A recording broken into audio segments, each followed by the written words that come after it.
मुजफ्फरपुर था। वहाँ 3 बार लाइट कटी है और पेपर भी 5-7 मिनट लेट मिला वहाँ पे। 12-10 मान ले। बिल्कुल बिल्कुल। ठीक है। और पहले ही पेपर ले लिया गया, 5 मिनट पहले पेपर यानी 1:55 में आपसे ले लिया गया। बिल्कुल बिल्कुल ठीक है। बिल्कुल। और वहाँ पे 3 बार लाइट कटी है, जिसमें जैमर का कोई यूपीएस नहीं था जो कि कटे नहीं। फोन काम कर रहा था लोगों का? अब फोन तो था ही नहीं हम लोग के पास, लेकिन जैमर जो है ऑफ हुआ है। लाइट एक लास्ट टाइम 5 या 7 मिनट के लिए कटी है और पूरा अंधेरा था कमरा। पूरा का पूरा स्पष्ट जब है तो आयोग क्यों बोल रही है कि हम जांच कर रहे हैं और स्टेटमेंट दे रही है कि सामने है। बिल्कुल, जब सब कुछ प्रत्यक्ष है तो प्रमाण का क्या जरूरत है? आयोग को ये नहीं बोलते कि रद्द कर दिया जाए परीक्षा। किसी एक सेंटर को तो कैंसिल नहीं करना चाहिए, करना है तो फिर सारे का होगा, नहीं तो फिर वैसी नॉर्मलाइजेशन से प्रक्रिया आएगी ही आएगी। हमारे साथ नाइंसाफी हो रहा है ना कि कमरा बंद करके ही कोई आंसर लेके और सबको दे दिया हो। जितना स्टूडेंट होता है उतना पेपर पहुंचता है हर सेंटर पे।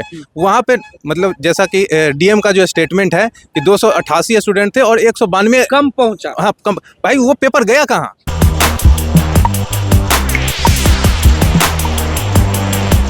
नमस्कार, मैं हूं अनुकुल तिवारी और आप वॉइस ऑफ देख रहे हैं। देखिए, हम अभी गांधी मूर्ति के ठीक नीचे हैं और यहाँ जितने भी अभ्यर्थी दिख रहे हैं आपको हम बता देते हैं कि 17वीं बीपीएससी का परीक्षा दिए हैं और पूछेंगे भी भैया कि आप कहाँ सेंटर था और कैसा था आपका। और एक खुलासा इस वीडियो में करने वाले हैं क्योंकि बहुत लोग बोल रहे थे कि बस बापू परीक्षा परिसर में वो हाल था, लेकिन नहीं, हम अब खुलासा करेंगे। नाम आप अपना बताइए। मेरा नाम पप्पू कुमार है। पप्पू कुमार हुआ। आप क्या बोल रहे थे? कब से हर जगह आप बता रहे हैं कि आपके सेंटर भी, कहाँ सेंटर था, क्या नाम था सेंटर का? मेरा रामेश्वर सिंह महाविद्यालय मुजफ्फरपुर था। वहाँ 3 बार लाइट कटी है और पेपर भी 5-7 मिनट लेट मिला वहाँ पे। 12-10 मान ले। बिल्कुल बिल्कुल। ठीक है। और पहले ही पेपर ले लिया गया, 5 मिनट पहले पेपर यानी 1:55 में आपसे ले लिया गया। बिल्कुल बिल्कुल बिल्कुल।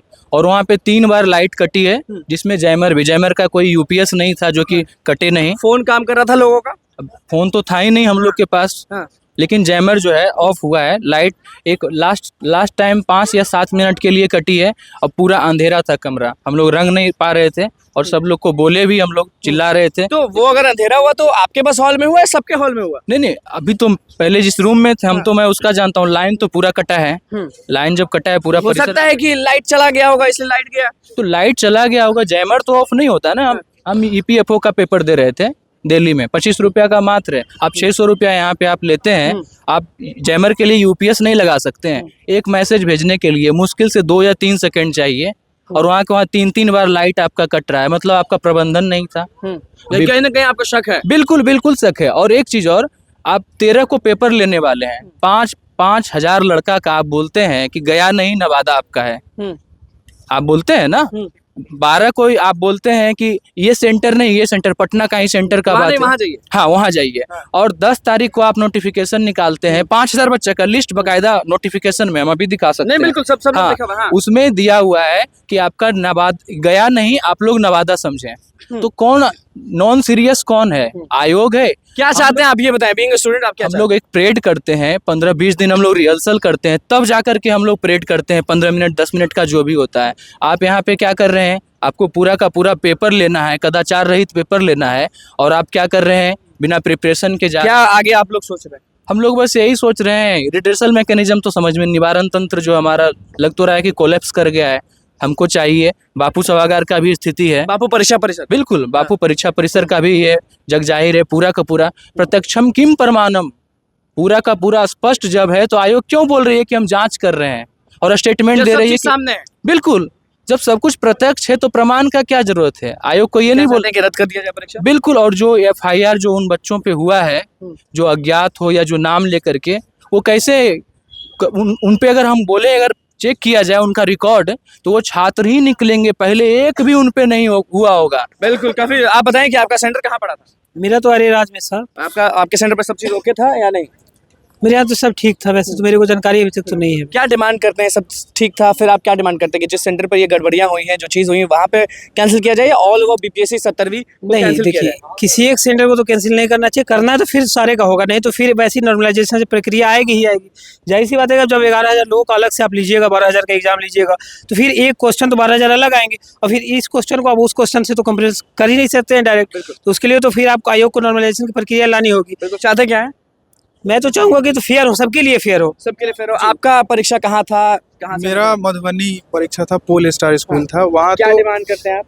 मेरा डिमांड है कि देखिए जो भी ये सिस्टम है, प्रक्रिया है, एग्ज़ाम है, व्यवस्था है, सब स्टूडेंट के लिए बना है। तो स्टूडेंट के हित में कार्य हो, ना कि जो भी बीपीएससी के चेयरमैन हैं अपने से डिसीजन ले लेते हैं, तुगलकी फरमान जारी कर देते हैं कि पहले भी परीक्षा का जो फॉर्म भरा गया तो आयोग की गलती से 90,000 बच्चों ने नहीं भरा, ठीक, हम लोग भर दिए तो हम लोग चलिए कि मन में रहता है कि अच्छा हम तो भर दिए, पर फिर तो उनके साथ हुआ नहीं, वो भी गलत हुआ। उसके बाद से फिर चेयरमैन क्या करते हैं, आनन फानन में एडमिट कार्ड जारी करते हैं, उसमें गलत मतलब सेंटर ये करते हैं, 3 दिन बाद बताते हैं अरे नवादा नहीं गया, गया नहीं नवादा, ये खेल खेलते हैं, कंफ्यूजन क्रिएट करते हैं। उसके बाद से 1-2 महीना पहले से ही प्रचार किए जा रहे हैं कि ये जो है आप जो एग्ज़ाम होगा अभी तक के बीपीएससी का सबसे बेहतर और बढ़िया एग्ज़ाम होगा, ठीक। और उसके बाद से जो भी हुआ है हम मतलब यूपीएससी को एकदम होता है ना बराबर में चलेंगे। आप सीरियस स्टूडेंट है कि नॉन सीरियस स्टूडेंट है? सीरियस स्टूडेंट हैं, हाँ। हमने मेंस लिखा हुआ है, ठीक है। तो इसीलिए हम कह रहे हैं कि एक बार उसका भी रिव्यू किया जाए कि क्या ये सिविल सर्विस की एग्जाम हो रही थी या मतलब किसी और चीज़ की। आप मतलब देखिए जैसे जो भी जैमर मतलब बंद हो रहा है, परीक्षा में कहीं बच्चे पेपर लेके निकल रहे हैं, परीक्षा परिसर से बाहर पेपर लेके निकल रहे हैं, ये आप मतलब क्वेश्चन को हाथ में लीजिएगा, आप यूपीएससी का क्वेश्चन लीजिए, आप उसको पकड़िए और आपको 2 घंटे दे दिए जाए गूगल करके, आप पूरा परिपूर्णतः आंसर नहीं निकाल सकते हैं। इसका आप आधे घंटे में सारे का आंसर गूगल कर लीजिएगा। तो ये तो पूरा एक हमारे साथ नाइंसाफी हो रहा है ना कि कमरा बंद करके ही कोई आंसर लेके और सबको दे दिया हो। इसका कोई मतलब प्रमाण तो है नहीं कि हाँ नहीं दिया गया है, या ये भी नहीं। उदास हैं, गुस्से में हैं कि इतना मेहनत करने के बावजूद कुछ नहीं हुआ। बावजूद अभी तो और प्रॉब्लम है ना कि मान लीजिए अब सब कुछ सही रहा और ये 12,000 जो बच्चे एग्जाम नहीं दिए हैं, हमारा ही छोटा भाई वो नहीं दिया, इसी में बापू परीक्षा परिसर में उसका एग्जाम था। अजीत है वो रो रहा है, डर है कि सुसाइड ना कर ले कि मेरा तो एग्जाम ही नहीं दिया, पेपर ही नहीं मिला। हम पहली बार ऐसा सुनने में मिला है कि कभी की बीपीएससी की परीक्षा हो और क्वेश्चन पेपर ही हमें नहीं मिला ही नहीं, वो रो रहा है भाई। हम तो दिए हैं तो हम उसको संतावना दे रहे हैं कि अरे ठीक है आयोग कुछ करेगी। हमको तो लगता है इस मतलब राज्य में होता है ना कि मुख्यमंत्री होता है, यहाँ मूर्ख मंत्री है, सुन ही नहीं रहा है बात को कह रहा है कि हम आ रहे हैं, हमसे हमारे पास बात रखिए। ये हम हर बार हम जब से मतलब हमारी एज बहुत ज़्यादा नहीं, 25-27 साल है, हम 5-7 साल से हमको बुद्धि विवेक भगवान दिए होंगे। उसके बाद से जब देख रहे हैं हमारे राज्य के मुख्यमंत्री नीतीश कुमार है तो हमको अब आशा लगता है कि नीतीश कुमार अब अच्छा करेंगे, बेहतर करेंगे। क्या बेहतर करेंगे जब यहाँ का जो युवा है और युवा देश के लिए अगर हर एक चीज़ मेहनत कर रहा है, हम पढ़ रहे हैं, क्या कर रहे हैं, क्यों पढ़ रहे हैं, तो क्या होगा ये बताइए। आप बीपीएससी परीक्षा दिया, कैसा गया आपका? मेरा पेपर तो अच्छा गया है, लेकिन मुझे आयोग पे थोड़ा भी विश्वास नहीं है, क्योंकि ये जितना हम देख रहे हैं, मीडिया में देख रहे हैं, जितना कि बापू सभागार में जो बापू परीक्षा परिसर, हाँ बापू परीक्षा परिसर में जो धांधली हुआ है वो बिल्कुल धांधली ही है। अगर 12 से 2 के बीच में जब हमारा पेपर है, 12:30 बजे पेपर बाहर कैसे आ गया? उसके बाद अगर ये बीपीएससी का एग्जाम है, हर स्टूडेंट के लिए कैलकुलेटेड मतलब जितना स्टूडेंट होता है उतना पेपर पहुंचता है हर सेंटर पे। वहाँ पे मतलब जैसा कि डीएम का जो स्टेटमेंट है कि 288 स्टूडेंट थे और 192 कम पहुंचा। हाँ कम। भाई वो पेपर गया कहाँ? इसका मतलब वो पेपर कहीं और स्टूडेंट दे रहा है, ठीक है, मुझे ऐसा लग रहा है। बंडल में आधा है ही नहीं, इसका मतलब वो पेपर कहीं और गया हुआ है, मतलब स्पेशल कोई जगह बना हुआ है वहाँ पे चल रहा है। बिल्कुल। तो क्या सोच रहे हैं आप लोग, एक अभ्यर्थियों ने? हम लोगों का कहना है, और ये केवल बापू सभागार में ही ये सब धंधा नहीं हुआ है, लगभग हर सेंटर पे ही कुछ ना कुछ धंधा हुआ है। कहीं पे OMR शीट पेंसिल से रंगा जा रहा है, तो कहीं पे मतलब लोग ग्रुपिंग में करके।